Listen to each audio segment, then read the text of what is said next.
Assalamualaikum warahmatullahi wabarakatuh. Bismillahirrahmanirrahim. Alhamdulillahirabbil alamin. Wa sallallahu ala sayyidina Muhammadin nabiyyi wa ala alihi thahirin wa sahabatihi ajma'in.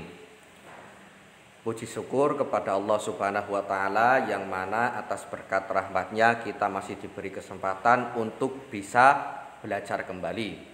Kali ini kita akan belajar tentang SKI, Sejarah Kebudayaan Islam, yaitu masih dengan pelajaran ketujuh tentang bukti-bukti kerasulan Nabi Muhammad SAW, yang mana pada kemarin kita telah membahas tentang bukti-bukti kerasulan Nabi Muhammad SAW mengenai jumlah para rasul, mengenai perbedaan antara mukjizat, al-irhas, karomah, ma'unah, istidraj, ihanah, dan sihir. Nah, kemudian kita juga sudah mempelajari tentang fungsi mukjizat, yaitu untuk membuktikan kepada umatnya bahwa dia adalah seorang utusan Allah Subhanahu wa taala. Kali ini kita akan melanjutkan materi poin kedua, yaitu tentang mukjizat Nabi Muhammad SAW. Namun sebelumnya marilah kita niatkan belajar kita itu untuk menghilangkan kebodohan, untuk menjalankan perintah Allah dan Rasulnya, dan untuk mendapatkan ridho daripada Allah Subhanahu wa taala. Kemudian membaca basmalah dan doa mau belajar. Bismillahirrahmanirrahim. Raditu billahi robba wa bil islami dina wa bi Muhammadin nabiyya wa rasulah rabbi zidni ilma warzuqni fahma amin.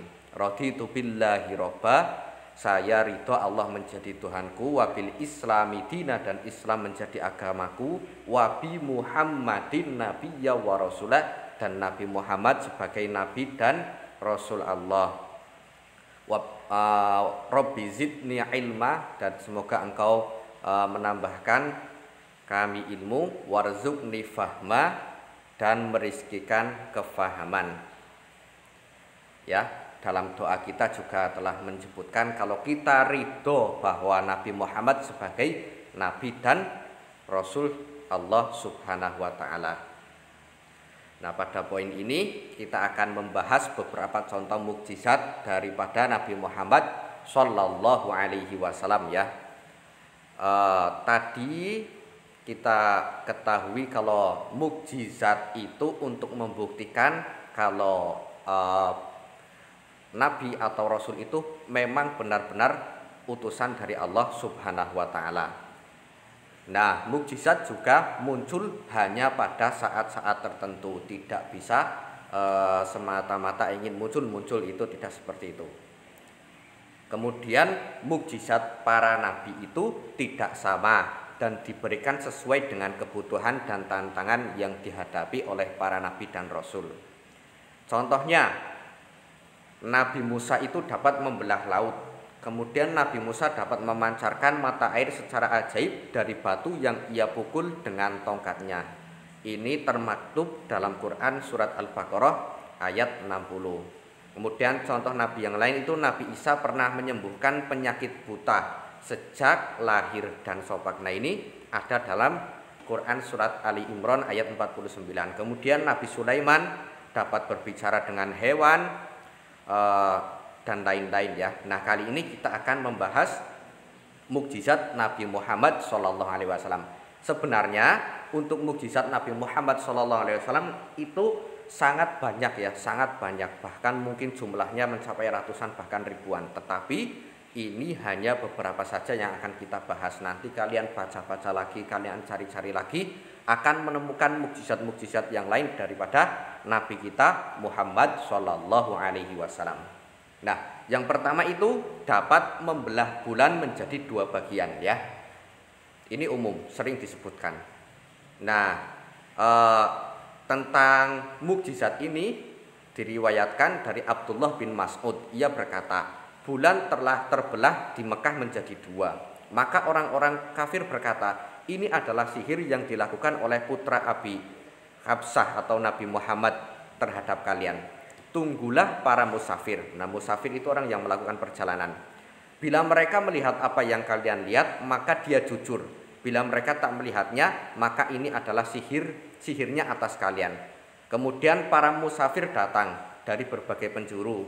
Kemudian ditanya, mereka menjawab, kami melihatnya. Nah, walaupun Nabi itu mengeluarkan sesuatu yang luar biasa, orang-orang kafir dulu itu tidak serta-merta langsung percaya kepada Nabi. Ya, mereka menuduh kalau ini sihir. Namun untuk membuktikan hal itu, mereka menunggu orang yang sedang musafir, ya, orang musafir yang sedang melaksanakan perjalanan yang di luar kota Mekah. Nah, apakah dari luar kota Mekah itu memang terlihat kalau bulan itu memang terbelah menjadi dua? Nah, ternyata iya. Itu ya, itu tentang Nabi Muhammad dapat membelah bulan menjadi dua bagian. Nah, ini ada dalam hadis riwayat Baihaqi dalam Al-I'tiqad ya.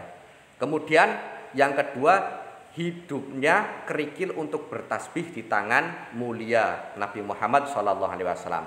Nah, ini diceritakan dari Abu Dzar radhiyallahu anhu. Nah, Abu Dzar berkata, sesungguhnya aku menyaksikan Rasulullah SAW di dalam sebuah halakoh. Halakoh itu perkumpulan. Seperti orang ya duduk muter berjejer-jejer, itu namanya halakoh. Kemudian di tangan beliau ada batu kerikil. Lalu batu kerikil itu bertasbih di telapak tangannya. Nah, batu kerikil yang dipegang oleh telapak tangan beliau itu bertasbih batu kerikilnya. Bersama kami itu ada Abu Bakar, Umar, Utsman, dan Ali. Semoga Allah merahmati semuanya. Maka orang-orang yang berada di dalam halakoh semua mendengar tasbih batu-batu tersebut. Nah, situ ya. Karena ya tidak mungkin bohong, karena di situ ada Abu Bakar, Umar, Utsman, Ali, dan itu kan Khulafaur Rasyidin, sahabat-sahabat yang menjadi penerus daripada Nabi Muhammad SAW setelah wafat beliau.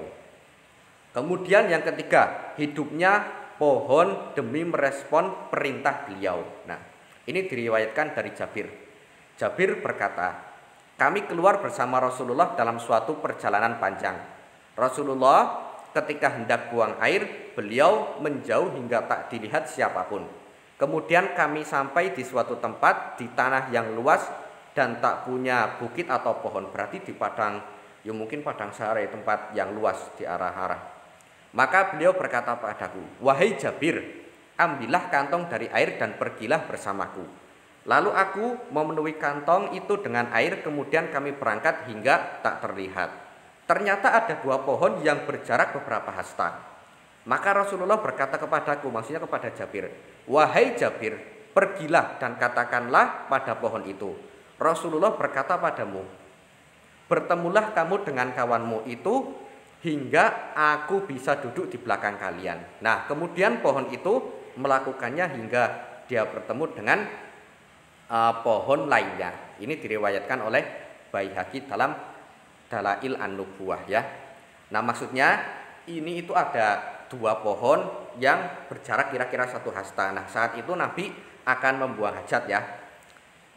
Karena tidak ada yuk, karena padang sangat luas, tidak ada yang menghalanginya, tidak ada pohon, tidak ada apapun, hanya ada dua pohon itu. Kemudian Nabi menyuruh Jabir untuk bilang kepada pohon itu bahwa Nabi itu menyuruh pohon itu untuk bertemu. Tadi kan ada beberapa hasta, kemudian bertemu. Nah, sehingga pohon itu bisa menutupi Nabi ketika beliau akan membuang hajat. Itu hidupnya pohon demi merespon perintah beliau. Kemudian yang keempat, merintihnya pelapah kurma karena merindukan beliau. Nah, ini dari Ibnu Umar radhiyallahu anhu. Dari Ibnu Umar radhiyallahu anhuma ya. Nabi SAW berkhutbah dengan bersandar pada pelapah kurma. Maka ketika dibuatkan mimbar, beliau berpindah memakai mimbar tersebut sehingga pelepah pohon kurma itu merintih. Kemudian Nabi mendatanginya dan mengusapkan tangan kepadanya, kepada pelepah tersebut. Nah, dulu sebelum dibuatkan mimbar, Nabi itu ketika berkhutbah itu bersandar kepada pelepah kurma. Makanya ada sebagian dari kita, khususnya itu kalangan Nahdlatul Ulama itu kalau khutbah biasanya memakai tongkat. Nah itu ittiba terhadap Nabi yang memakai pelepah pohon kurma untuk bersandar saat khutbah. Nah karena sudah dibuatkan mimbar, Nabi akhirnya tidak memakai pelepah kurma tersebut. Nah pelepah pohon kurma tersebut menangis, merintih, merindukan Rasulullah SAW. Nah, tangisan pelepah kurma tersebut didengar oleh seluruh sahabat yang hadir di masjid saat khutbah Jumat tersebut terjadi. Saat khutbah, semua sahabat mendengar tangisan dari pelepah kurma tersebut. Menurut kesaksian para sahabat, tangisannya itu mirip suara unta yang mau beranak. Nah, ini ada teks hadisnya ya, fasami'na lidzalikal jidai sautan kasautil isyar hatta ja'an Nabi sallallahu alaihi wasallam fa wada'a yadahu 'alaiha fasakanat. Nah, kami mendengar suara dari batang kayu tersebut bagaikan suara unta yang hampir beranak. Lalu Nabi sallallahu alaihi wasallam datang menghampirinya, kemudian meletakkan tangan beliau pada batang kayu tersebut hingga akhirnya batang kayu atau pelepah kurma tersebut terdiam. Ini diriwayatkan oleh Bukhari. Kemudian ada lagi peristiwa memancarnya mata air dari sela-sela jari Rasulullah Shallallahu Alaihi Wasallam. Nah ini ya. Nah ini diceritakan oleh Husain bin Abdurrahman. Nah Husain berkata, aku mendengar Salim bin Abi Al-Ja'ad ya berkata, aku bertanya kepada Jabir, kalian ada berapa orang di hari Syajarah atau perjanjian Hudaibiyah? Nah, ia berkata, kami sejumlah 1.500 orang. Jabir kemudian bercerita tentang rasa haus yang menimpa mereka semua. Mereka merasa kehausan. Kemudian Rasulullah SAW dibawakan air dalam satu wadah. Lalu beliau meletakkan tangannya di dalam wadah itu. Lalu air memancar dari antara jari-jarinya seolah sumber mata air. Nah, Nabi itu dibawakan kantong air, kemudian Nabi memasukkan tangannya, dari celah-celah tangan beliau muncul air seperti sumber mata air. Nah kemudian Jabir berkata, kemudian kami meminumnya dan itu mencukupi kami semua. Nah cukup untuk 1.500 orang padahal dari satu kantung air. Aku bertanya kepada Jabir, kalian ada berapa orang? Jabir menjawab, ia menjawab, seandainya kami 100.000 orang maka akan cukup bagi kami semua. Tetapi saat itu kami berjumlah 1.500 orang. Artinya air yang keluar saat itu aslinya itu cukup untuk 100.000 orang. Tapi kan ya hadir saat itu cuma 1.500 orang. Itu kan sudah merupakan kejadian yang luar biasa. Dari satu kantong air itu cukup untuk meminum 100.000 orang. Kemudian ini ya, kejadian munculnya air ajaib tersebut juga terjadi di lain waktu, yaitu saat Nabi berada di Madinah. Nah ini Ibnu Abbas bercerita bahwa saat itu muncul pancaran mata air dari jari-jari tangan beliau, sehingga Bilal menyeru orang-orang yang ada saat itu untuk berwudu dari air tersebut. Tuh ya. Di saat Rasulullah dan para sahabat berada di daerah Quba, nah Masjid Quba, sahabat Anas menceritakan bahwa peristiwa yang sama juga terjadi sekali lagi, sehingga pada kurang lebih terjadi lagi kepada kurang lebih 70 sampai 80 orang yang berwudu. Nah, jadi saat itu peristiwa lain yang kemunculan artinya jari Nabi itu mengeluarkan air dari celah-celah jari Nabi itu terjadi tidak hanya sekali. Kemudian ada lagi mukjizat yang keenam, yaitu dapat menyembuhkan berbagai penyakit hanya dengan berdoa dan mengusap bagian yang sakit. Nah, ini banyak ya, peristiwa ini banyak terjadi. Di antaranya itu menyembuhkan kaki sahabat Abdullah bin Atik yang patah saat menjalankan misi penyerangannya. Nah, saat itu ya diceritakan, saat itu aku sampai di suatu anak tangga sehingga kakiku merasa telah menyentuh tanah. Namun di malam yang bercahaya, bulan sangat terang, itu aku terjatuh. Nah, Abdullah bin Atik ini terjatuh ya. Kakiku patah, kakinya patah. Kemudian aku membalutnya dengan serbanku. Setelah itu perlahan aku pergi dan duduk di depan pintu gerbang. Aku berkata kepada kawan-kawanku, aku tidak akan keluar dari benteng ini sampai tahu bila aku benar-benar membunuhnya. Abu Rafiq. Nah, Abu Rafiq ini sebenarnya itu merupakan orang Yahudi yang memprovokasi agar memusuhi orang-orang Islam yang ada di Madinah. Nah, saat itu Abdullah bin Atik sedang dalam misi untuk memerangi Abu Rafiq ini. Nah, ketika ayam jantan mulai berkokok, artinya sudah mulai pagi, seorang pembawa berita kematian Abu Rafiq berdiri dan menyatakan, aku umumkan bahwa Abu Rafiq, saudagar dari Hijaz itu telah tewas. Ternyata Abu Rafiq itu telah tewas. Lalu aku menemui kawan-kawanku dan berkata, mari kita pergi menyelamatkan diri karena Allah telah membunuh Abu Rafiq. Di hadapan Nabi SAW aku sampaikan hal itu. Nah, Abdullah bin Atik ini menyampaikan kalau kakinya itu patah kepada Rasulullah SAW. Kemudian Rasul itu bersabda, bentangkanlah kakimu. Lalu aku membentangkannya. Lalu Abdullah membentangkannya. Beliau kemudian mengusapnya. Begitu diusap, kakiku seakan-akan tidak merasa sakit apa-apa. Nah, itu salah satu mukjizat Rasulullah SAW. Kemudian mukjizat yang lain itu menyembuhkan luka Salamah. Nah, ini diriwayatkan oleh Al-Maki bin Ibrahim bahwa Yazid bin Abu Ubaidah bercerita, aku pernah melihat bekas luka pukulan pedang pada kaki bagian lutut Salamah. Aku lalu menanyakannya, wahai Abu Muslim, luka bekas pukulan apa itu? Dia menjawab, ini luka bekas pukulan yang aku alami pada saat perang Khaybar. Saat itu orang-orang berkata, Salamah terluka. Maka aku kemudian menemui Nabi SAW dan beliau meludahi kakiku sebanyak 3 kali. Setelah itu aku tidak merasakan sakit apa-apa hingga sekarang. Nah, itu luka Salamah sama Nabi itu diludahi 3 kali terus sembuh. Itu kan merupakan sesuatu yang luar biasa ya, di luar adat atau kebiasaan yang ada. Kemudian menyembuhkan kebutaan dengan orang yang diajarkan Rasulullah SAW. Nah, ini salah satu bukti kalau tawasul itu boleh ya. Nah, ini diceritakan dari Utsman bin Hunayf meriwayatkan ada seorang tunanetra datang kepada Nabi. Ada orang tunanetra sowan atau datang kepada Nabi. Lantas ia berkata, wahai Nabiullah, berdoalah kepada Allah agar menyembuhkanku. Kemudian beliau bersabda, Nabi yang bersabda, jika engkau mau, aku akan menangguhkan doaku dan itu lebih utama untukmu di akhirat. Dan jika engkau mau, aku akan mendoakanmu. Artinya, kalau tidak didoakan atau menangguhkan, ya berarti nanti kamu di akhirat itu akan lebih utama bagimu di akhirat. Tapi juga Nabi juga mengatakan, jika engkau mau, aku akan mendoakanmu.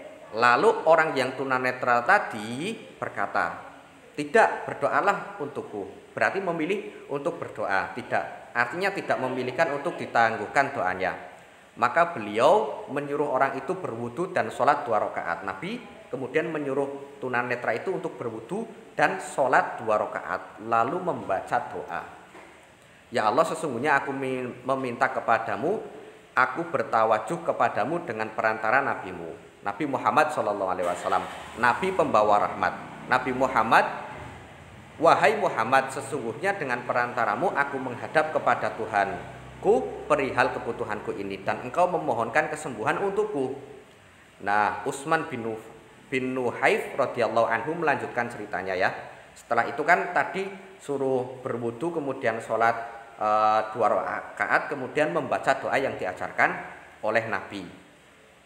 Kemudian seingatku kala itu ada kalimat dengan harapan engkau bisa menolongku melalui doa. Lalu laki-laki itu pun melakukannya dan akhirnya sembuh. Nah, padahal orang itu tunanetra, sama Nabi cuma disuruh untuk berwudu, kemudian sholat 2 rakaat dan berdoa dengan doa yang diajarkan Nabi Muhammad SAW. Nah, ini doanya, Allahumma ini as'aluka atawajahu ilaika binabiyyika Muhammadin SAW nabiyyir rahmah, ya Muhammad ini atawajahu bika ila rabbi fi hajati hadhihi taqdoni wa tusyaffi'uni fihi. Nah, itu seperti itu ya. Padahal itu kan cuma disuruh doa tok, tapi mata orang yang tunanetra itu sembuh dengan seketika. Kemudian Nabi juga pernah menyembuhkan luka Khubayb bin Adi. Nah, ini berdasarkan riwayat Ibnu Ishaq. Khubayb bin Abdurrahman bercerita kepadaku bahwa Khubayb bin Adi tertebas pedang pada saat perang Badar hingga tubuhnya miring sebelah. Wah, berarti parah ya lukanya ya. Namun kemudian Rasulullah Shallallahu Alaihi Wasallam meludahi lukanya, membungkus dan mengembalikannya hingga serasi kembali. Nah, itu salah satu mukjizat Rasulullah. Ini sebagaimana diriwayatkan oleh Al-Baihaqi dalam Dalail An-Nubuwah. Ini salah satu kitab. Kemudian Nabi juga pernah menyembuhkan mata Qatadah yang tergelantung di pipinya sewaktu perang Badar, yaitu ya ngeri sekali. Diriwayatkan bahwa Qatadah bin Nu'man matanya terkena senjata pada saat perang Badar hingga bola matanya bergelantung di pipinya. Wah, bola matanya sampai bergelantung di pipinya. Semula para sahabat hendak memotongnya. Untungnya mereka menanyakan terlebih dahulu kepada Rasulullah, ya perihal Qatadah yang matanya itu terkena luka sampai tergelantung di pipinya. Nah, kemudian Rasulullah itu bersabda, beliau melarangnya, jangan dipotong, kata Rasulullah. Kemudian beliau memanggil Qatadah dan mengembalikan bola matanya dengan telapak tangan beliau. Nah, bola mata yang sudah sudah nempel di pipi dikembalikan dengan tangan Rasulullah SAW. Akhirnya Qatadah itu tidak tahu mata yang mana sebelumnya terluka. Berarti artinya benar-benar sembuh total. Sampai-sampai Qatadah itu tidak tahu sebenarnya tadi yang mana sih yang disembuhkan Rasulullah. Berarti kan normal kembali seperti semula, seperti tidak ada bekas rasa sakitnya. Itu luar biasa mukjizat Nabi Muhammad SAW. Kemudian Nabi juga pernah menyembuhkan mata Abu Dzar yang terluka pada saat perang Uhud. Nah, ini Nabi pernah menyembuhkan mata daripada Abu Dzar.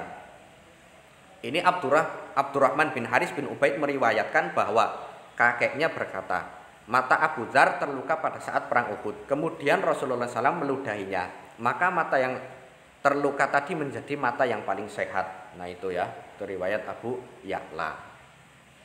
Kemudian riwayat yang lain itu di buku kalian ya, itu Nabi pernah menghentikan perjalanan matahari. Kemudian Nabi pernah memunculkan kembali matahari yang sudah terbenam.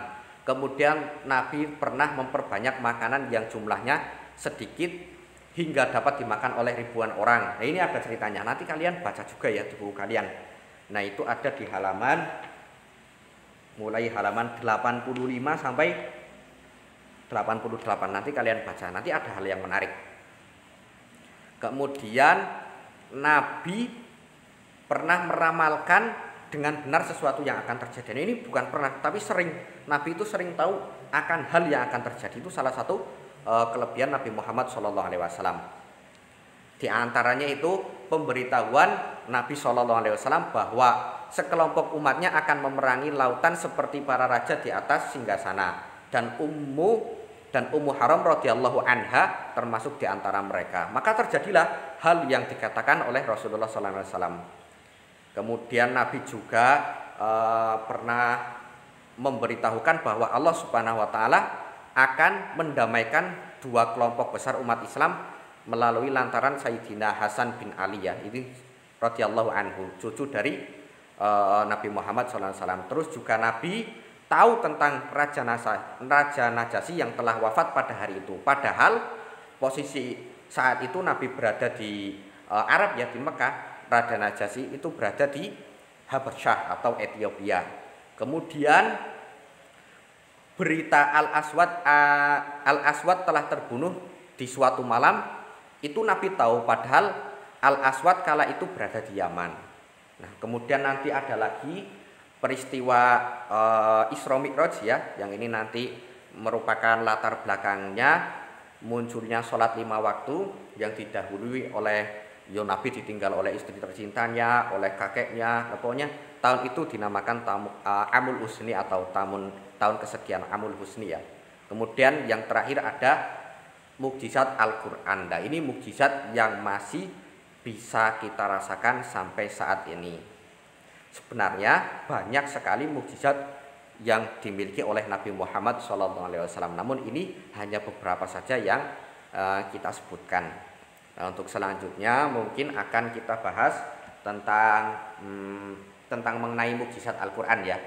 Ini besok pertemuan selanjutnya insya Allah. Kalian baca-baca dulu. Kalian juga bisa membacanya di internet tapi dengan sumber-sumber yang terpercaya ya.